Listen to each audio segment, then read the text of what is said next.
Bismillahirrahmanirrahim. Assalamualaikum warahmatullahi wabarakatuh.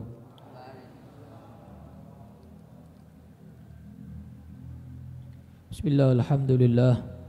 Wassalatu wassalamu ala rasulillah Sayyidina maulana Muhammad bin Abdullah wa ala alihi wa sahbihi wa mawalah wa la hawla wa la quwwata illa billah. Subhanaka la ilma lana illa ma 'allamtana innaka antal alimul hakim. Rabbi shrah li sadri wa yassir li amri wa halul 'uqdatam min lisani yafqahu qawli. Amin ya rabbal alamin. Amma ba'd. Melanjutkan lagi kitab Fiqhus Sirah. Kitab Fiqhus Sirah karya daripada Syekh Ramdhan Al-Buti. Sampai pada bagian yang ketiga, yaitu setelah diutusnya Nabi Muhammad sallallahu alaihi wa ala alihi wasallam sampai hijrah. Jadi di bagian yang ketiga ini, bab yang ketiga ini dijelaskan tentang mulai setelah diutus Nabi Muhammad sampai beliau hijrah ke kota Madinah. Sebagaimana yang kemarin hari Ahad di Madras saya sampaikan bahwa marhalah atau fase dakwah Nabi, urutan dakwahnya Nabi itu ada 4. Diingat-ingat, ada 4. Yang pertama adalah sirron, dim-dim. Jadi dakwahnya Nabi itu di awal sembunyi-sembunyi. Ini berjalan selama 3 tahun. Jadi Nabi diem-diem, enggak terang-terangan dakwahnya selama 3 tahun. Setelah itu dakwah secara jahar, terang-terangan. Tapi hanya dengan lisan, belum ada peperangan. Sampai kapan? Sampai Nabi hijrah ke Madinah. Jadi setelah umurnya Nabi 43, kurang lebih 43-44, kemudian sampai hijrahnya Nabi, itu Nabi dakwahnya terang-terangan tapi dengan lisan, tidak ada peperangan saat itu. Kemudian fase yang ketiga, dakwah jahar, terang-terangan tapi bersamaan dengan peperangan. Memerangi orang-orang kafir yang duluan merangi orang Islam. Jadi kalau diserang, balik serang. Itu fase yang ketiga, dakwah Nabi fase yang ketiga. Sampai kapan itu fase yang ketiga? Sampai tahun ke-6 Hijriah. Perjanjian Hudaybiyah. Apa itu perjanjian Hudaybiyah? Nanti ada, pasti nanti ada, akan diceritakan nanti. Kalau sampai pada babnya diceritakan. Jadi sampai ke tahun 6 Hijriah itu fase yang ketiga, dakwah terang-terangan. Kalau diserang, serang balik. Yang keempat, terakhir, fase dakwah yang terakhir, urutan dakwah yang terakhir, metode dakwah Nabi yang keempat ini, fase yang keempat adalah dakwahnya terang-terangan bersamaan dengan memerangi siapapun yang tidak mau mengikuti ajaran Islam, perang. Jadi enggak nunggu diserang. Nyerang duluan boleh. Jihad nyerang duluan boleh. Nah, itu sampai beliau meninggal dunia. Sallallahu alaihi wa ala alihi wasallam. Baik. Kita akan jelaskan, ceritakan yang pertama dulu. Fase yang pertama tadi apa? Dakwah secara sembunyi.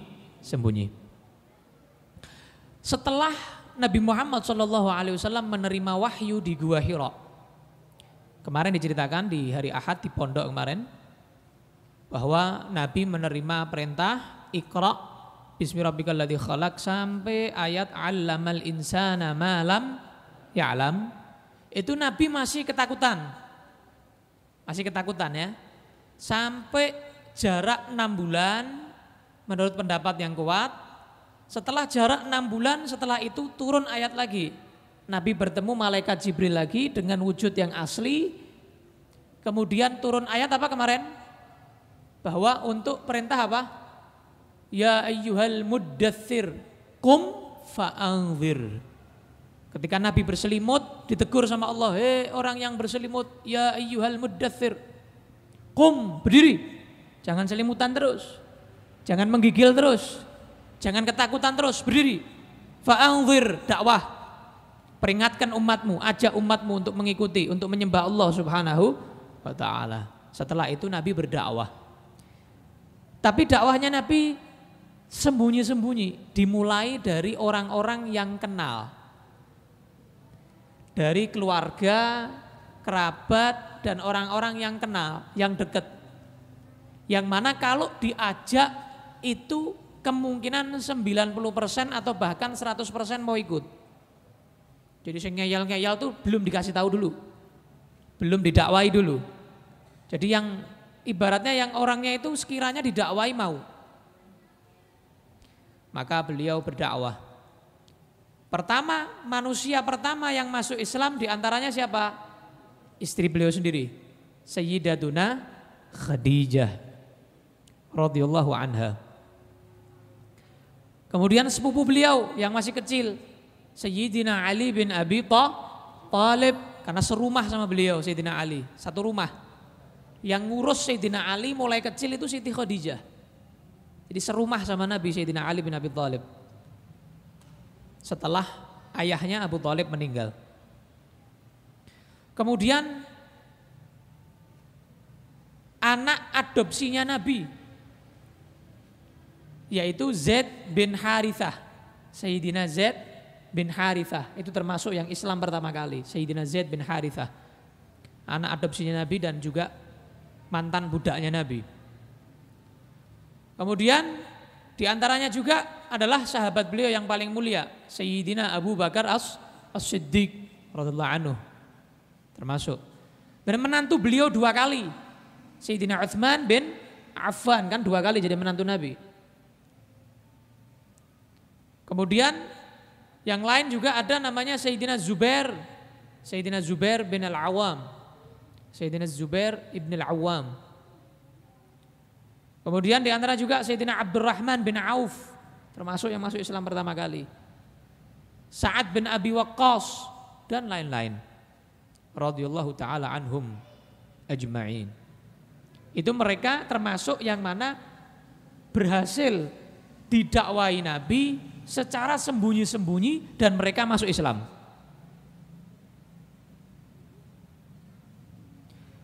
Awal-awal ibadah mereka itu belum di masjid. Karena kalau di Masjidil Haram, wah, cari perkara. Karena yang menguasai Masjidil Haram saat itu orang-orang musyrik. Orang-orang musyrik. Oh, berhala tok isinya. Dulu tuh Ka'bah isinya berhala, dikelilingi berhala. Patung-patung. Di dalam Ka'bah juga patung-patung isinya. Maka cara mereka beribadah, mereka naik ke gunung-gunung Mekah. Mereka masuk ke gua, ibadah di situ. Atau sembunyi di balik bukit, ibadah di situ. Sembunyi-sembunyi, gak terang-terangan, supaya tidak ada yang melihat. Sampai total yang masuk Islam 30 orang, laki-laki dan perempuan. Jadi 30 ini campur, laki-laki dan perempuan. Total semua laki-laki perempuan 30 masuk Islam. Ya. Akhirnya Nabi, udah 30 ini. Buat halakoh ilmu cukup. Buat taklim cukup. Buat majelis cukup orang 30. Akhirnya Nabi nyari rumah. Panggonan ini yang tinggi. Di rumahnya siapa ini? Akhirnya dicari oleh Nabi. Ternyata dipilih rumahnya seorang yang bernama Al-Arqam bin Abil Arqam. Gampang jenenge ya. Al-Arqam bin Abil Arqam. Nah, podo. Arqam. Ya, sama. Namanya Al-Arqam bin Abil Arqam. Di situ istilahnya tempat mereka bertemu, tempat taklim, gitu ya, majelis ilmu di situ. Nabi nyampaikan dakwah di situ, ngajari mereka di situ, di rumahnya Arqam ini, bin Abil Arqam. Akhirnya hasil dari dakwah Nabi secara sembunyi-sembunyi di rumah Arqam, akhirnya sampai masuk Islam total 40 orang. 40 orang, laki-laki perempuan, total 40 orang. Rata-rata orang miskin. 40 ini rata-rata orang fakir miskin. Dan orang yang enggak punya jabatan gitu. Budak. Rata-rata yang mau begitu. Jadi orang-orang jadi budak seperti Sayyidina Bilal ya, budak ya. Dan lain-lain, banyak yang budak di situ. Budak atau orang fakir, orang miskin. Nah, sekarang hikmahnya. Kenapa kok Nabi itu dakwahnya pertama kok sembunyi-sembunyi? Padahal kan Nabi itu ditolong sama Allah. Dari awal aja langsung sikat. Ya. Weh sudah, sampaikan sudah dari awal. Gaspol sudah, losdol dari awal.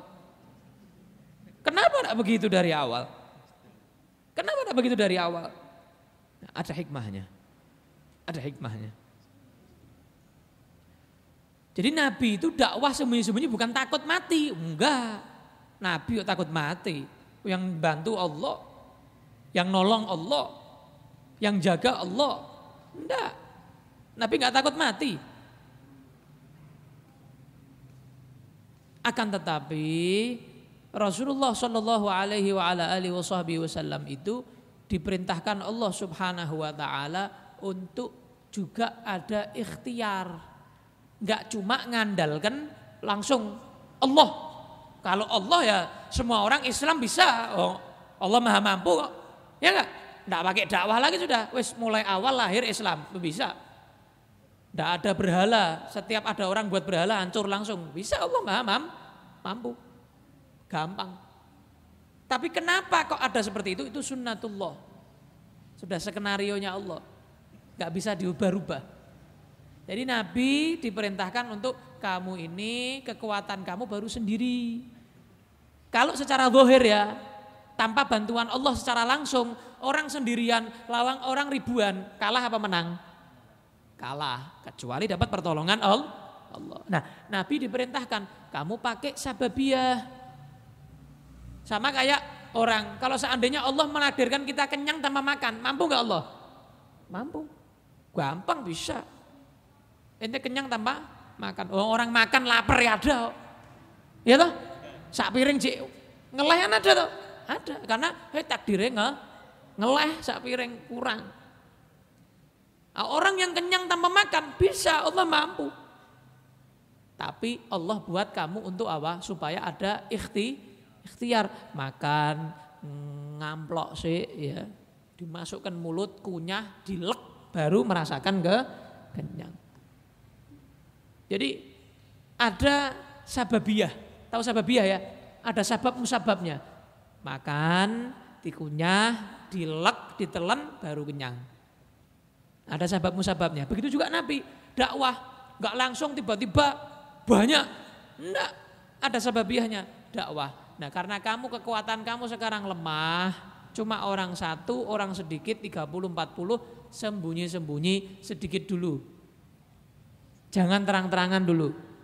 Itu sababiyah. Seperti Allah menciptakan langit dan bumi. Berapa hari Allah menciptakan langit dan bumi seisinya? 6 hari.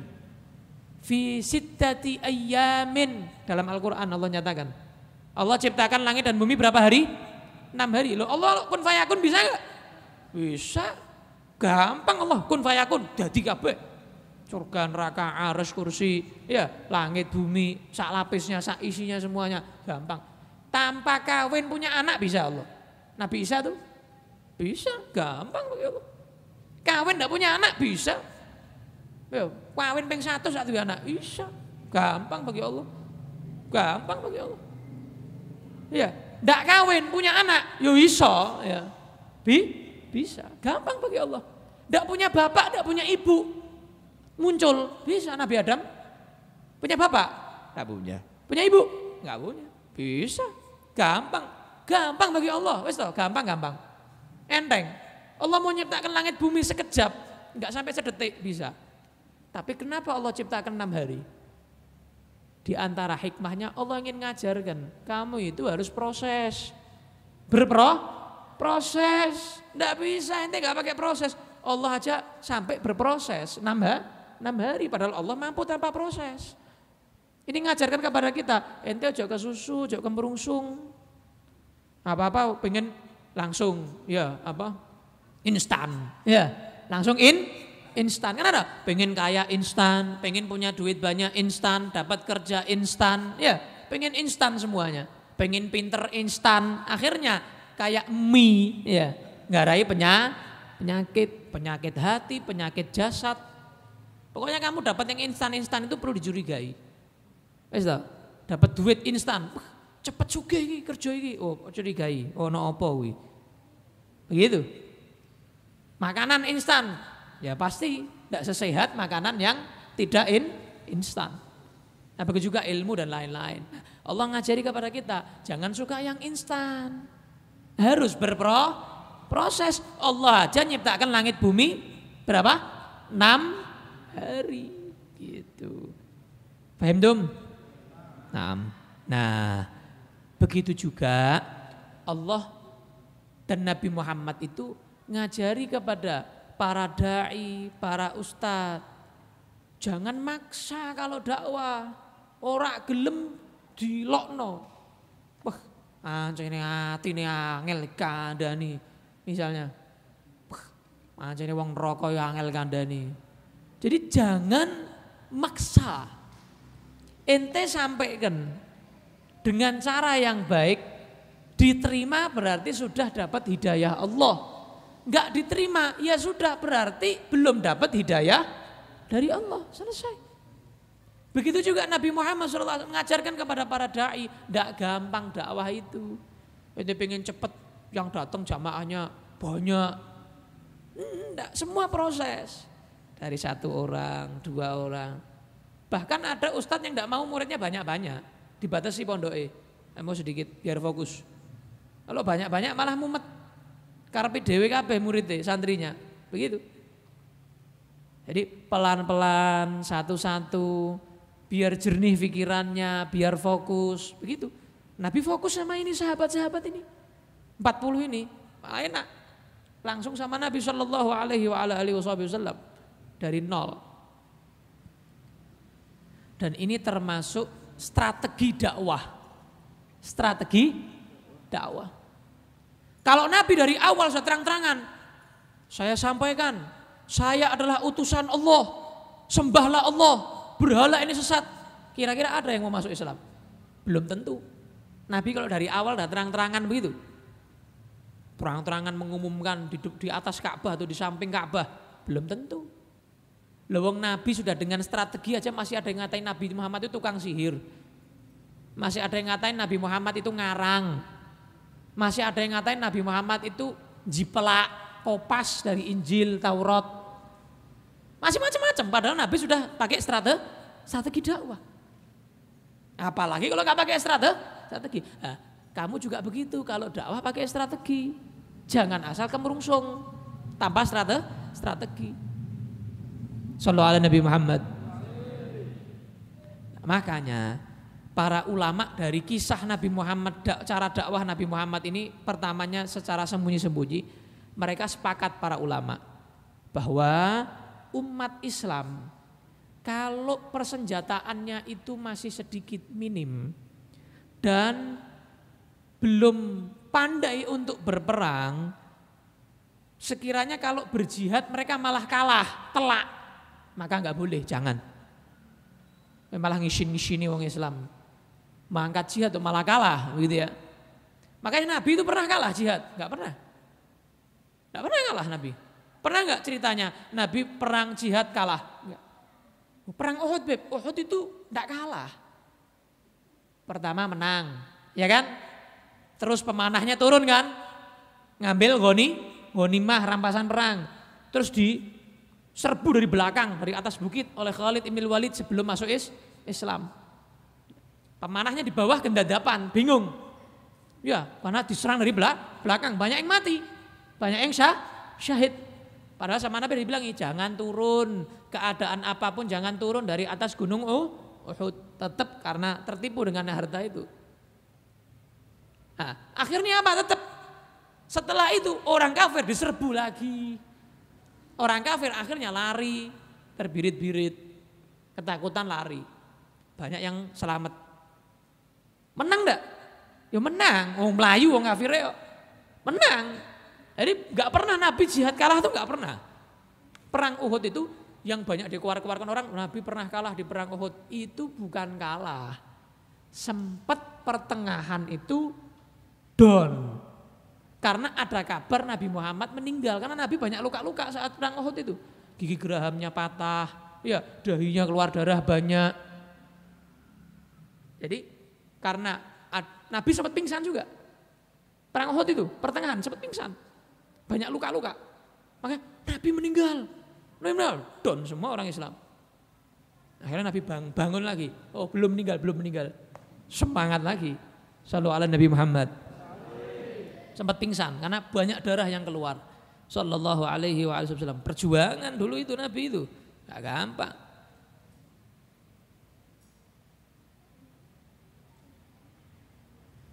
Dan juga gak dikit-dikit jihad.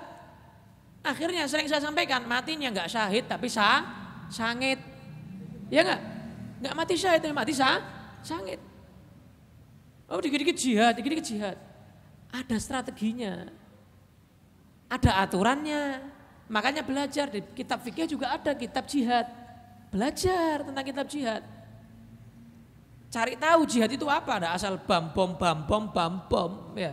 Akhirnya ulama juga dibom. Orang Islam juga dibom. Itu akhirnya. Jadi makanya dilarang kita berperang. Kalau memang berperang itu malah memberikan madorot kepada umat Islam. Jangan. Siapkan dulu kekuatan, persenjataan, keahlian. Jangan sembarangan. Lah dulu itu orang-orang Islam, sahabatnya Nabi, pinter-pinter. Naik kuda, nak kayak kita sudah tua baru belajar kuda. Mereka mulai kecil wis naik kuda, sudah pinter naik kuda. Mereka dari kecil sudah belajar pedang, belajar manah, sudah belajar. Pinter wisan. Umur 12, 13 sudah ikut perang sama Nabi, ikut jihad. Awake dhewe 12, 13 main game, ya kan? Tapi belum bisa. Renang belum bisa, ya kuda belum bisa, pegang pedang ini kelape, ya. Belum bisa. Dulu itu umat Islam, sahabat Nabi itu pinter-pinter urusan perang, pinter-pinter nggak gampang. Kelihatan umat Islam pakai siwak, ya orang-orang kafir lihat orang Islam pakai siwak ini, kayu itu pangan, ya. Mereka takut, kayu dipangan, kayu dimakan, ketakutan mereka. Kelihatan orang pakai siwak sudah ketakutan. Loh, umat Islam sekarang siwaknya males. Gudang garam, jarum, cisamsu, ya, vape, ya, vape, vape. Siwak males, ya. Nah. Itu hikmah yang pertama. Yang kedua,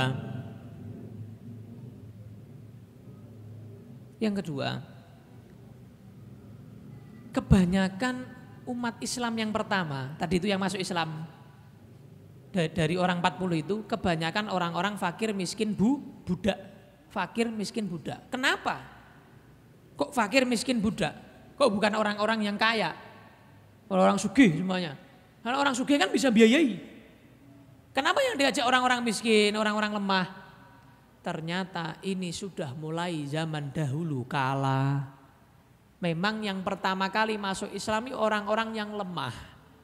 Orang-orang yang miskin, orang-orang yang fakir, orang-orang yang dia tertindas. Contoh, Kita kan di sini bahas kisah-kisah para nabi kan. Sudah kita bahas dulu. Nabi Nuh alaihis salam. Bagaimana Nabi Nuh tadi itu?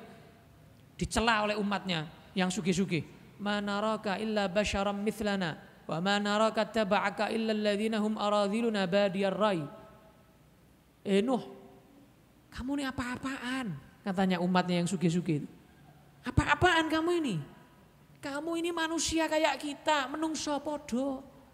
Pengikut kamu, orang-orang lemah semua, orang-orang rendahan semua. Terus kita mau ikut kamu begitu? Wegah. Males. Itu umat Nabi Nuh. Umat Nabi Musa sama. Diceritakan dalam Al-Quran kan? Wa awrathnal qawmal ladhina kanu yastad'afuna masyariqal ardi wa magharibaha allati barakna fiha.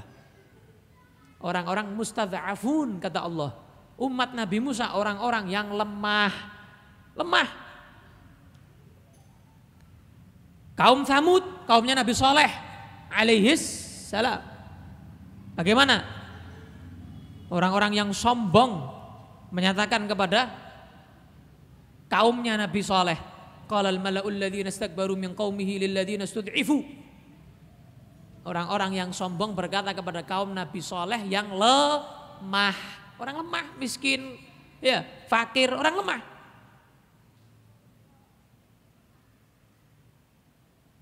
Ternyata semuanya memang mulai zaman dahulu kala itu umat-umat yang pertama masuk Islam itu memang yang lemah-lemah. Memang orang-orang fakir, miskin dan budak. Memang begitu. Rahasianya apa? Begini rahasianya. Orang-orang fakir, miskin, budak itu gampang diatur, mau diatur. Kalau orang kaya sulit diatur. Enggak semua ya, enggak semua. Banyak yang begitu. Kalau dihitung persentase itu banyakkan orang miskin yang mau diatur daripada orang kaya. Buktinya apa? Buktinya orang-orang kafir Quraisy itu pernah nawarkan ke Nabi. Muhammad, gini aja. Kami mau masuk Islam. Ini sugih-sugih yang punya jabatan-jabatan yang ternama, terpandang, nawarkan ke Nabi Muhammad sallallahu alaihi wasallam. Muhammad, kami mau masuk Islam. Wah, Nabi senang. Kami masuk Islam, tapi syaratnya kalau majlisan tolong dibedakan majelis wong sugih dhewe, majelis wong kere dhewe. Jangan campur jadi satu, mo. Kalau kamu mau buat majelis beda, dipisah wong sugih wong kere dhewe. Kami mau masuk Islam. Wis, tak jak kabeh wong sugih masuk Islam semuanya jadi umatnya kamu. Langsung turun firman Allah panjang lebar surat Kahfi. Turun panjang lebar surat Kahfi. Bahwa apa? Aja dirungokke. Katanya Allah. Temen yang setia sama kamu itu orang-orang yang miskin itu loh yang di samping-samping kamu, wahai Muhammad, kata Allah. Dah, mereka itu enggak setia orang-orang sugih-sugih yang minta majelis beda itu. Dah, jangan. Jangan mau. Ditegur sama Allah Ta'ala. Bahwa teman kamu yang terbaik adalah orang-orang yang tidak punya, orang-orang yang lemah. Makanya kan sampai Nabi itu mengancam orang-orang yang menghormati orang kaya karena kekayaannya. Ente satu majelis misalnya, ada orang kaya datang, ente berdiri menghormati dia karena kekayaannya. Kata Nabi, telah hilang dari agamanya sepertiga. Sepertiga agamanya hilang. Sepertiga, 2/3 sampai entek. Ente kalau gara-gara apa? Cuma menghormati orang kaya karena kekayaannya. Kalau sama orang kaya itu Masya Allah, luar biasa akhlaknya, ya, luar biasa santun. Kalau sama orang miskin menghardik, kasar, tidak hormat. Nah, itu bukan ciri-ciri akhlak Nabi Muhammad sallallahu alaihi wa ala alihi wa sahbihi wasallam. Nabi duduk sama orang miskin, kumpul sama orang miskin, kumpul sama mereka semuanya. Ditegur sama Allah Ta'ala, jangan mau. Jadi dulu tuh sempat orang-orang kaya kafir Quraisy pengen masuk Islam, tapi syaratnya apa tadi? Majelisnya sendiri. Jadi ibarat ini Nidaul Khairat ya. Saya misalnya, ya hari Senin khusus wong kere, Selasa khusus wong sugih. Nah misalnya begitu. Nah jadi mereka minta seperti itu. Nah, tidak boleh sama Allah, tidak boleh. Harus sama. Harus sama. Makanya dulu Imam Bukhari pernah diminta sama raja di saat itu, khalifah di saat itu. Untuk apa? Ngajar khusus keluarga kerajaan. Nggak mau. Nggak mau. Nah, ilmu memang buat keluarga kerajaan toh. Buat pemerintahan toh, emang ilmu khusus buat mereka. Nggak mau. Akhirnya kan dikejar-kejar. Imam Bukhari kan disiksa. Karena nggak mau. Ngeyel sama pemerintah di saat itu. Imam Bukhari radhiyallahu taala anhu. Nah, jadi itu hikmahnya kenapa ke orang-orang kebanyakan, enggak semua ya, 40 itu enggak semuanya. Contoh Siti Khadijah, kaya enggak? Kaya, istrinya kaya. Enggak semuanya miskin, ada orang kayanya. Yang membiayai, hampir semuanya membiayai itu Siti Khadijah. Membiayai pertama dakwah Islam. Makanya Imam Busiri dalam Burdah menyatakan allati badzalat amwalaha li Rasulillah yantasiru dalam mudhariyahnya. Allati badzalat amwalaha li Rasulillah yantasiru radhiyallahu anha. Jadi jasa Siti Khadijah itu luar biasa. Islam pertama kali yang biayai seorang perempuan, seorang wanita bukan laki-laki. Yang biayai siapa? Siti Khadijah radhiyallahu anha. Terus kemudian juga ini menolak perkataan orang-orang yang menyatakan ajarannya Muhammad itu adat Arab, budaya Arab. Karena Muhammad dilalah ditaruh di Arab.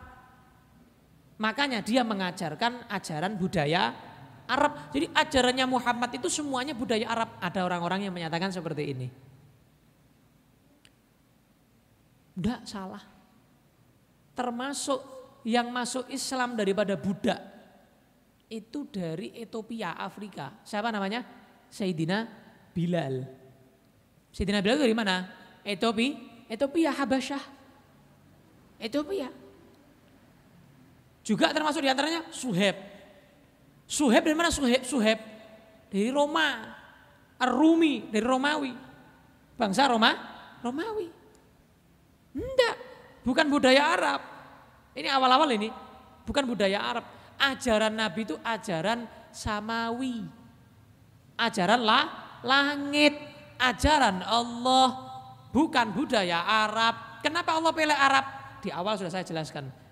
Nah, di antara jazirah yang lain, itu jazirah Arab yang paling tepat untuk Nabi Muhammad ditempatkan di situ. Hikmahnya sudah saya sampaikan di awal. Mau lihat bisa lihat di YouTube. Di awal Fiqh Sirah sudah dijelaskan. Makanya Nabi juga diusir, ya enggak? Sama kaumnya sendiri. Lah kalau Nabi menjalankan budayanya mereka, orang-orang ya, oh silahkan Muhammad silahkan, lanjutkan. Begitu. Tapi justru Nabi Muhammad malah diusir, ya berarti bukan budaya. Agama ini bukan budaya. Ajaran Islam bukan budaya. Tapi memang samawi. Memang dari langit lewat malaikat Jibril dari Allah Subhanahu wa taala. Baik. Masuk ke yang kedua, yaitu dakwah dengan terang-terangan. Sembunyi-sembunyi sudah. Sekarang kita membahas tentang terang-terangan. Ketika sudah mulai banyak orang masuk Islam, baik dari laki-laki atau perempuan, sampai orang-orang kafir Quraisy dengar, wah ada apa toh ini? Dengar begitu, viral. Ya. Di zaman itu juga bisa viral ya. Maka Allah Subhanahu wa taala memerintahkan Nabi Muhammad untuk dakwah terang-terangan. Sudah waktunya. Sudah cukup sembunyi-sembunyinya, sekarang terang-terangan. 3 tahun ya waktunya sembunyi-sembunyi. 3 tahun, setelah itu terang-terangan. Turun firman Allah Ta'ala, fasda' bima tu'mar wa a'rid 'anil jahilin. Surat Al-Hijr ayat 94. Muhammad, apa yang diperintahkan kepadamu sekarang terang-terangan sampaikan secara jelas. Enggak usah kamu hiraukan orang-orang yang bodoh yang enggak mau nerima kamu. Yang enggak mau dengerin kamu. Enggak usah kamu hiraukan, berpaling dari mereka. Orang-orang yang jahil, orang-orang yang bodoh. Wa'arid 'anil musyrikin. Berpaling dari orang-orang musyrik. Wa'arid 'anil musyrikin, berpaling dari orang-orang musyrik.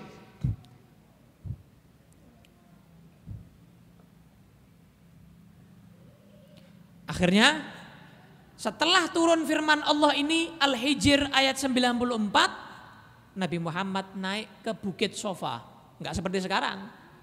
Kalau sekarang ini kan sudah dirubah sama kerajaan Saudi bentuknya.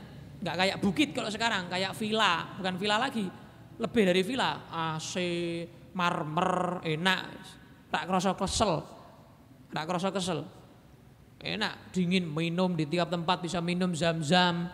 Zaman dulu coba apik, bayangkan kayak apa dulu Bukit Sofa Marwa itu. Naik ke Bukit Sofa Nabi Muhammad Sallallahu Alaihi Wasallam terus manggil. Jadi zaman dulu belum ada mikrofon, makanya dulu tuh masjid ada menara. Jadi orang yang adzan naik dulu sampai atas biar suaranya lebih jauh daripada di dalam masjid. Nek saiki kowe ning jero kamar di dalam ruangan ini suaranya sampai mana-mana karena pakai mikrofon. Kalau dulu ndak ada. Makanya dulu itu, makanya azan itu disunahkan apa? Jari telunjuk masuk ke dalam telinga. Karena ente kalau teriak, telinga terbuka sama telinga begini, lebih keras ditutup. Kenapa? Kowe rak krungu suaramu dhewe. Orang lain yang bising, ya, sing ngrungokno suaramu. Tapi kamu enggak denger. Makanya sunnahnya azan tangannya telunjuknya apa? Supaya apa? Lebih keras suaranya. Juga di tempat yang tinggi. Ya. So, suaranya sing enak. Ya, atau sing ra enak malah garai wong malas ning masjid. Yang enak suaranya. Kelihatan syiarnya. Nah, Nabi naik ke Gunung Sofa. Naik ke Gunung Sofa, Nabi manggil semua suku. Ya Bani Fihr. Suku Fihr. Jadi, ya Bani Adi. Ayo sini. Ya, sampai kumpul semua. Sampai kumpul semua. Bahkan sampai yang sakit atau sibuk, itu ada apa Muhammad itu manggil-manggil itu. Sampai ngutus utusan, ente Tirono, wakili aku. Sampai banyak yang mewakilkan, yang sibuk-sibuk itu atau yang sakit. Ada apa Muhammad? Ada apa? Kok kamu ngumpulkan kita di sini rame-rame?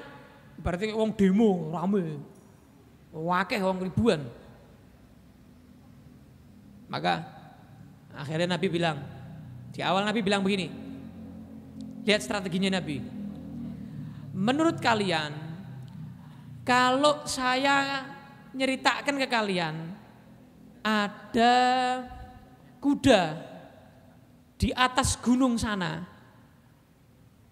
di lembah sana mau menyerang kalian, pasukan mau menyerang kalian, apakah kalian percaya sama saya? Ditanya dulu, percaya nggak sama saya kalau saya ceritakan itu? Saya kasih tahu, kasih kabar, kasih berita, percaya nggak sama saya? Dijawab, ma jarrabna 'alaika kadziban. Kami nggak pernah tahu kamu bohong. Ya percaya. Katanya orang-orang kafir Quraisy, ya percaya. Kamu ngomong apa aja kami percaya. Lah, kena ya kan? Skak. Ya kan? Skak. Ya. Yang kedua Nabi menyampaikan, maka kalau kalian percaya sama saya, fa inni nadhirul lakum baina yaday adzabin syadid.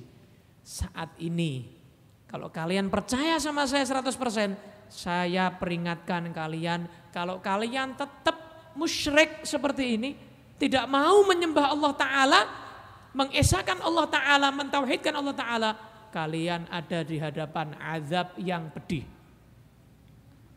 Langsung Abu Lahab. Abu Lahab itu siapa?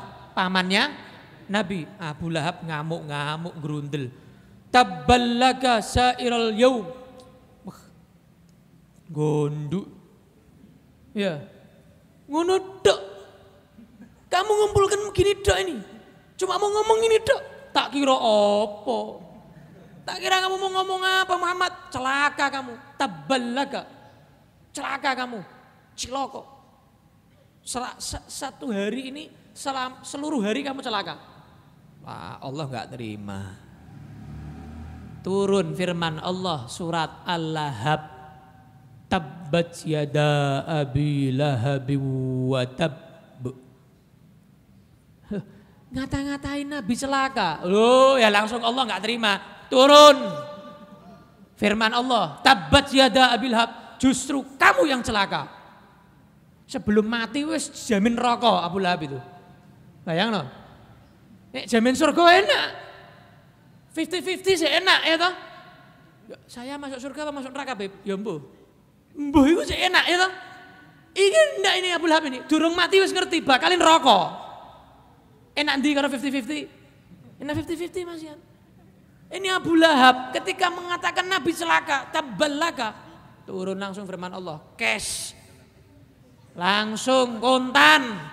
Allah turunkan tabbat yada abi lahab wa tab. Yang celaka kamu wahai Abu Lahab. Langsung jamin masuk neraka. Ceritakan langsung di nerakanya model kayak apa ceritakan. Na'udzubillah min dzalik. Turun langsung surat Al-Masad. Surat Al-Masad ya. Tabbat yada abi lahab wa tab. Ya. Akhirnya Nabi setelah menyampaikan itu, yang penting saya nyampaikan kan. Weh gelem yo karepmu, rak gelem yo terserah Allah. Hidayah di tangan Allah. Nabi hanya muballigh. Wa ma'alar rasuli illal balagh. Tugas seorang rasul, utusan Allah hanya apa? Tabligh, menyampaikan. Umatnya mau dapat hidayah Allah berarti. Enggak mau, belum dapat hidayah Allah. Akhirnya Nabi turun. Ketika Nabi turun dari bukit, turun firman Allah yang lain. Firman Allah apa? Wa anzir ashiratakal aqrabin. Muhammad, peringatkan keluargamu, kerabatmu. Disuruh dakwah ke keluarganya Nabi. Masa bisa dakwah keluar, keluarganya tersesat? Kan begitu? Nyuruh orang lain jilbaban, bojone rak jilbaban. Kan aneh kan? Niki piye? Kuwale ustadz model kayak gini, kiai model kayak gini, nyuruh orang lain nutup aurat tapi istrinya sendiri buka aurat, anaknya sendiri buka aurat. Jadi suruh memperingatkan, mengajari keluarganya Nabi Shallallahu Alaihi Wasallam. Dikumpulkan kerabatnya Nabi yang sebangsa sama Nabi, sesuku sama Nabi, dikumpulkan. Bani Ka'ab bin Lu'ay, selamatkan diri kalian dari api neraka. Wahai Bani Murrah bin Ka'ab, selamatkan diri kalian dari api neraka. Wahai Bani Abdi Syams, keluarganya Nabi semua ini, selamatkan diri kalian dari neraka. Bahkan putrinya sendiri, Fatimah, Siti Fatimah, Fatimah, selamatkan diri kamu dari api neraka. Karena ayahmu, aku, Sayyidina Muhammad SAW, Nabi Muhammad SAW, tidak memiliki hak memasukkan kamu ke surga atau menyelamatkan kamu dari api neraka. Akan tetapi ketika di dunia aku masih bisa menasihati kamu. Tapi kalau kamu gak mau nerima nasihatku, gak mau nurut sama aku, taat sama aku gak tanggung jawab. Itu urusan kamu. Yang penting aku sudah menyampaikan. Bahkan putrinya sendiri disampaikan begitu. Sallallahu alaihi wasallam. Makanya kan sampai Nabi Muhammad SAW menyampaikan, kalau seandainya putriku Fatimah mencuri, aku sendiri yang potong tangannya. Jadi bukan terus kalau anaknya Nabi terus bebas, anaknya kiai bebas, ya, sak karep-karepe dhewe, ya. Terus nek keturunan Nabi bebas sak karep-karepe dhewe, oh enggak bisa. Semua dapat aturannya Allah, semua hambanya Allah, semua tujuan Allah menciptakan mereka apa? Liya'budun, untuk menghamba kepada Allah. Makanya sampai Nabi menyatakan begitu kepada Siti Fatimah secara khusus. Akhirnya mulai ketika Nabi terang-terangan dakwah mulai ada permusuhan di situ dari orang-orang kafir Quraisy. Wah, kurang ajar. Muhammad merubah ajaran nenek moyang kita. Mereka merasa apa? Ini ajaran nenek moyang. Ini ajaran nenek moyang. Makanya Nabi melarang kita untuk fanatik. Jangan fanatik. Dilarang kita untuk fanatik atau ikut-ikutan. Kamu kenapa? Kok sholatnya atau ibadahnya begini? Ikut-ikutan. Kamu harus tahu, jelas, oh madhab Syafi'i seperti ini. Guru saya Ustadz Fulan menjelaskan dalam madhab Syafi'i seperti ini. Menurut Imam Syafi'i seperti ini, madhab Syafi'i seperti ini. Jangan ikut-ikutan. Ente kenapa nyembah Allah? Ikut-ikutan. Ente kenapa masuk Islam? Mau kawin sama orang Islam. Nah itu tidak jelas. Makanya Nabi melarang ikut-ikutan. Kalau ente ikut betulan, bukan ikut-ikutan, etrok-etrok, melu-meluan. Ikut-ikutan roh, enggak. Atau fanatik. Ya, dilarang sama Nabi, fanatik dilarang. Makanya orang-orang kafir Quraisy itu fanatik betul, enggak mau mereka meninggalkan berhala. Nyembah berhala. Mereka betul-betul menyembah kefanatikan itu, ikut-ikutan itu kepada nenek moyangnya mereka. Padahal Allah sendiri nyatakan dalam Al-Quran surat Al-Ma'idah ayat 104. Wa idza qila lahum ta'alau ila ma anzalallahu wa ilar rasul qalu hasbuna ma wajadna alaihi aba'ana. Kalau Nabi Muhammad ngajak kepada mereka untuk ayo masuk Islam, ayo nyembah Allah, mereka jawab, oh enggak bisa. Kami sudah punya ajaran nenek moyang kami ikut nenek moyang kami. Apa yang diajarkan nenek moyang kami maka kami ikuti.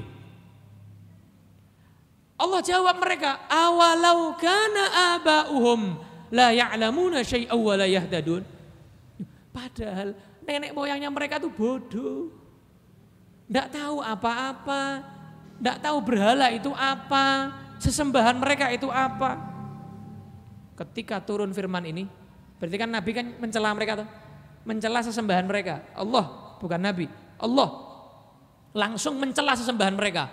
Oh, apa berhala? Apa sesembahan mereka tuh yang ikut-ikutan nenek moyang? Tambah ngamuk loh. Wis ngutik-ngutik patung Tuhan kita. Ngutik-ngutik Hubal, Lata, Uzza. Oh, Muhammad mulai golek perkara. Mereka marah. Mereka enggak terima. Oh, ini harus dilanjutkan ini. Lawan ini Muhammad ini harus dilawan ini. Kalau dibiarkan tambah melonjak nih Muhammad ini. Menurut mereka orang-orang kafir Quraisy. Akhirnya dimusuh, diboikot Nabi Muhammad SAW. Di saat itu yang menyelamatkan Nabi pamannya Abu Thalib. Pamannya yang dekengi Nabi. Yang backing Nabi itu pamannya Abu Thalib. Jangan sampai Nabi diapa-apain sama orang-orang musyrik, orang kafir Quraisy. Makanya ada yang berpendapat, banyak yang berpendapat Abu Thalib itu termasuk orang-orang yang selamat nanti di akhirat. Bukan masuk neraka. Banyak ulama yang berpendapat itu. Di antaranya Sayyidi Ahmad Zaini Dahlan, gurunya Mbah Hasyim Asy'ari, ya, gurunya kiai-kiai Indonesia, habaib Indonesia. Banyak yang berguru sama Sayyid Ahmad Zaini Dahlan. Beliau punya kitab namanya Asnal Matalib fi Najati Abi Thalib. Kitab menerangkan dalil tentang bahwa Abu Thalib itu masuk surga, tidak masuk neraka. Itu guru para habaib kiai Indonesia yang menyatakan. Kita siapa? Kita bukan guru, bukan kiai, bukan orang alim. Ini ikut aja orang alim ya, selamat. Ikut orang alim aja selamat. Nah terakhir sebelum kita tutup, hikmahnya apa? Hikmahnya apa? Hikmahnya dari sejarah Nabi dakwah terang-terangan ini kita bisa mengambil 3 secara global. Pertama, Nabi SAW mengagetkan kepada orang-orang musyrik, orang-orang kafir Quraisy yang mana mereka sebelumnya tidak menyangka bahwa Nabi Muhammad akan seperti itu dakwahnya. Nggak nyangka, Muhammad bawa ajaran baru. Muhammad mengajarkan sesuatu yang belum pernah mereka tahu untuk mengesahkan Allah Subhanahu wa taala. Dan Abu Lahab sampai langsung spontan ngomong seperti itu. Menyatakan Nabi Muhammad celaka. Ini adalah jawaban untuk mereka orang-orang yang menyatakan bahwa ajaran Islam itu ajaran budaya Arab tadi itu. Kenapa?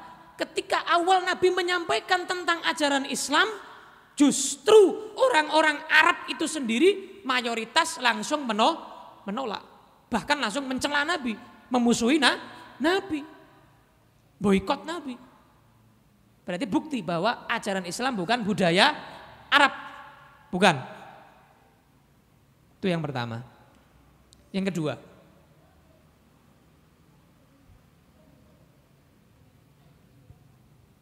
kenapa kok Allah turunkan ayat perintah untuk mengingatkan keluarga secara khusus? Padahal kan kalau Nabi tadi di Bukit Sofa memerintahkan semua menyembah Allah, kan keluarga juga ikut kan? Semua kan itu kan secara umum kan? Kenapa setelah menyampaikan secara umum, padahal keluarga juga ikutan dinasehati di situ, diajak, kok setelah turun dari Bukit Sofa, kok Nabi diperintahkan Allah turun ayat baru lagi? Ayat lagi, Nabi diperintahkan khusus untuk menasehati keluarganya. Apa hikmahnya?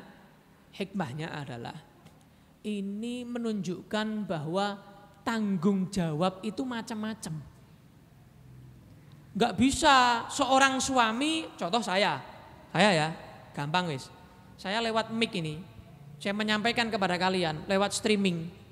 Terus ini sudah dianggap saya menasehati istri dan anak saya. Belum. Tapi saya harus secara khusus di rumah ketika bertemu dengan istri dan anak saya untuk menasihatkan kepada mereka. Begini, secara khusus. Nah, tanggung jawabnya umat, kaum, jamaah dengan keluarga itu berbeda di akhirat. Makanya Nabi setelah turun, secara umum, secara khusus kepada keluarga. Beda tanggung jawabnya. Enggak sama. Jadi derajat yang pertama, tingkatan yang pertama, Nabi beriman kepada dirinya dulu sendiri. Kemarin kan di hari Ahad, Habib bisa ceritakan dari kitab ini, bahwa Nabi pertama kayak enggak percaya. Dikira malaikat Jibril itu jin. Ya enggak? Dikira malaikat Jibril itu apa? Jin. Wah, bentuknya malaikat Jibril luar biasa. Menakutkan, sampai Nabi menggigil ketakutan. Nabi itu kayak enggak percaya begitu. Ini siapa? Sampai Nabi akhirnya tahu bahwa itu adalah malaikat. Dan itu adalah beliau adalah mau diangkat menjadi Rasul. Jadi Nabi itu di awal sebelum ngajak orang lain beriman, Nabi beriman kepada individunya sendiri. Percaya bahwa saya Rasul, saya Nabi, saya utusan Allah, saya punya tanggung jawab menyampaikan kepada umat. Itu yang pertama kali. Nah, maka kita juga begitu.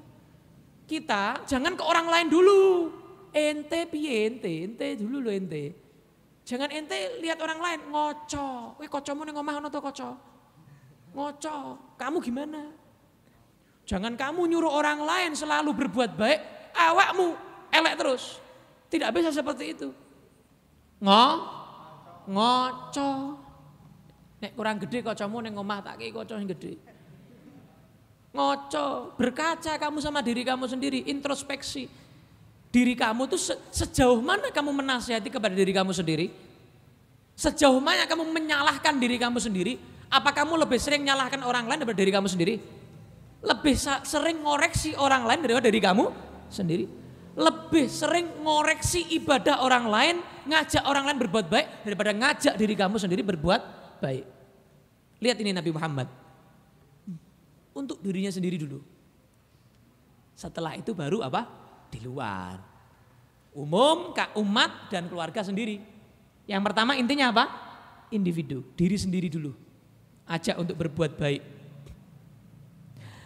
Nah, setelah diri sendiri Nabi Muhammad sudah selesai, Nabi tahu dirinya Rasul, beriman pada dirinya sendiri. Yang kedua adalah tanggung jawab kepada secara umum umat Islam. Wajib seorang Rasul utusan Allah menyampaikan. Kemudian ya, yang ketiga baru apa? Keluarga. Walaupun keluarga lebih penting dari luar. Lebih penting dari luar. Makanya Allah tadi perintahnya ada yang secara khusus. Ada yang secara khusus, yaitu keluarga. Makanya sekarang pewaris Nabi itu harusnya ada 2. Selama ini kita tahu pewaris Nabi itu siapa? Ulama. Bukan hanya ulama. Umara itu juga harus jadi pewaris Nabi. Pemerintah itu juga harus jadi pewaris Nabi.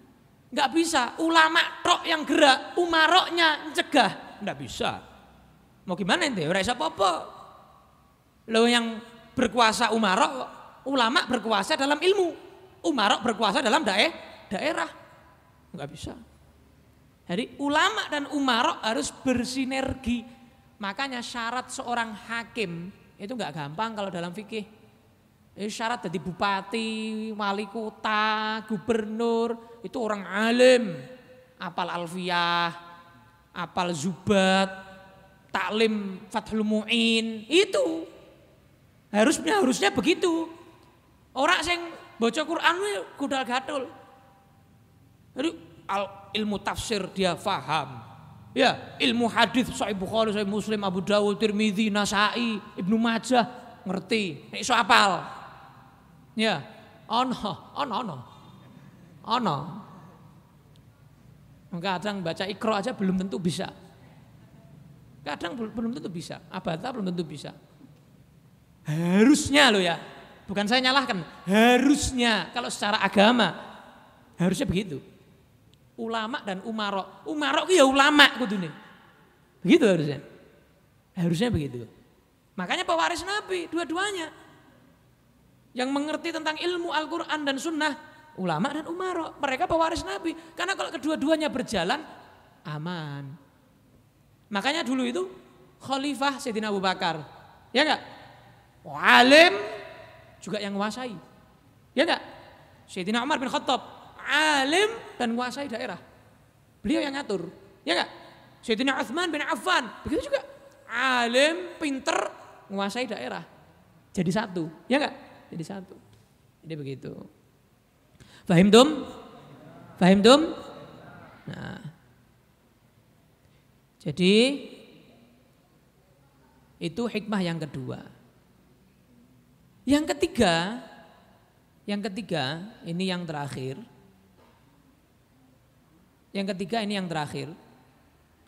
Hikmah yang ketiga. Tadi kan 3 ya. Pertama, kedua, yang ketiga. Secara global. Yang ketiga, Nabi secara tidak langsung mencela yang namanya fanatisme ya, atau ikut-ikutan. Tidak suka Nabi. Dulu nenek moyang kami begini, mbah kami begini. Makanya saya sampaikan, enggak semua adat kejawen itu sesuai ajaran Islam. Banyak orang kejawen ikut adat Jawa. Nah, dulu itu orang Jawa itu banyak yang Hindu.